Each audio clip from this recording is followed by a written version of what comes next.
And that's where we're at right now. We're at the community college level, trying to work our way back up. The question in the back.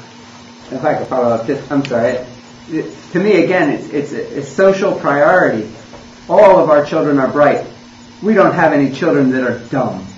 All of our children are bright, and we should learn how to value their genius. They're going to be running things. They're going to be running it. If we don't learn to value what they're good at, we got real trouble. And we have an awful lot of needs as a society. And we need all of them to fill them. And we need higher education for all of them to do it. Yeah. And the people educating those kids are going to be learning just as much as those kids are learning. When are we going to start valuing that? When are we going to start putting a value, a social value on that? Then the idea of spending money for it becomes the black budget. Let's have a black budget like that. Is the perceived wisdom that America does not value education? Because my experience is completely opposite. I think I find it, I mean, it's culturally pervasive over here. People talk about education. The children in Hilo are on furlough now. Take it, yeah, exactly. Bring it home right now. We are short on academic hours. Education is not being valued right here in Hawaii when our school children can't go to school for the same amount of hours as the rest of the kids in the country. Put on the back burner for fiscal reasons. Right there.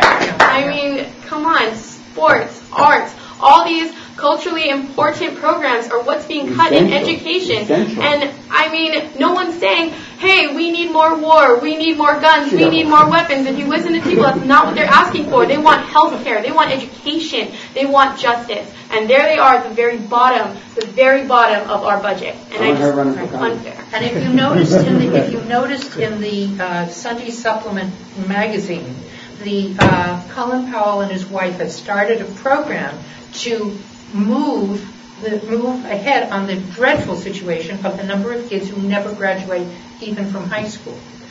There are a whole list of cities where the number who graduate from high school is something like 40% who graduate from high school. Now, when you go look at it over the nationwide, it isn't quite that bleak, but it's not very good. Even if it's as high as 70% graduate, 30% or more don't. That's outrageous. I mean, they don't have a high school education. What's going to happen to them? Is that if you look at the social class involved, a suburban school, 90% will graduate, 95%. Right. Inner city school, 25 or 30%. The average may be 40%, but it's much worse in the lower income. Because of our housing situation where the poor live in poor housing and have poor schools or poor grocery stores to buy their food. I mean, it goes right through the society. So we're in a very elitist, and the rich value system, education, because they know they will have a good income if they get it. The rest, Right. Let's take a question. One thing that I think is important to understand is that on the mainland, especially, the property taxes of the area are what go to the schools.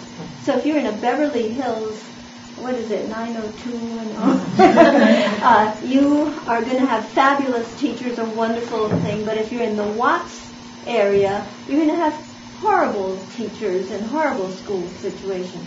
And in Hawaii right now, we have a general school board, and people don't realize that may be one of the negative reasons for having these closed school boards, these local school boards, might be to eventually get it like the mainland, where the wealthy areas get good school boards, good schools, etc., and you don't have the generally more egalitarian system that you have in Hawaii.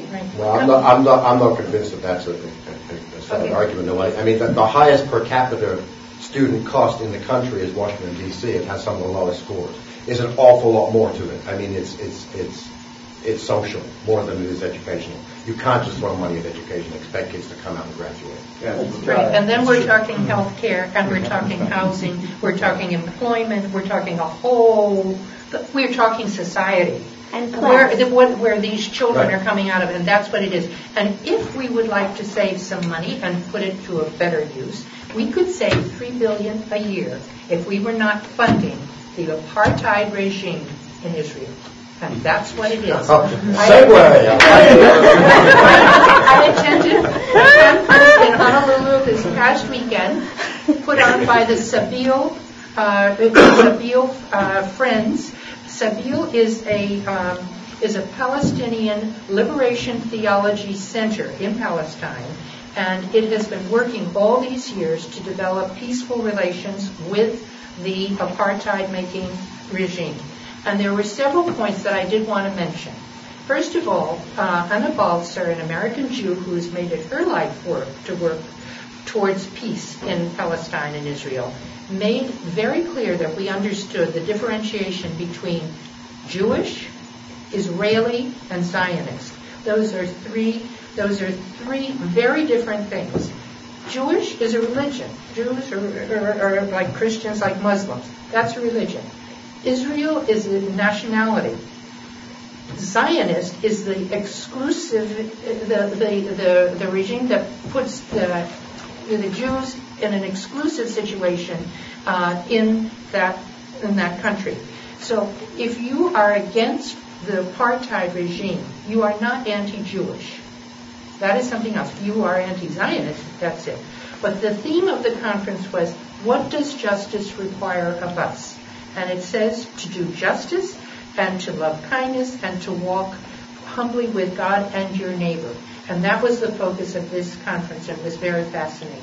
We would love to cover that on the next show as well. Okay. Thank you so much for being here. You can also look up studentactivism.net if you'd like to hear more about the National Day of Action to defend public education. And we'll be closing out. Thanks for tuning in, Hawaii. Aloha. Aloha.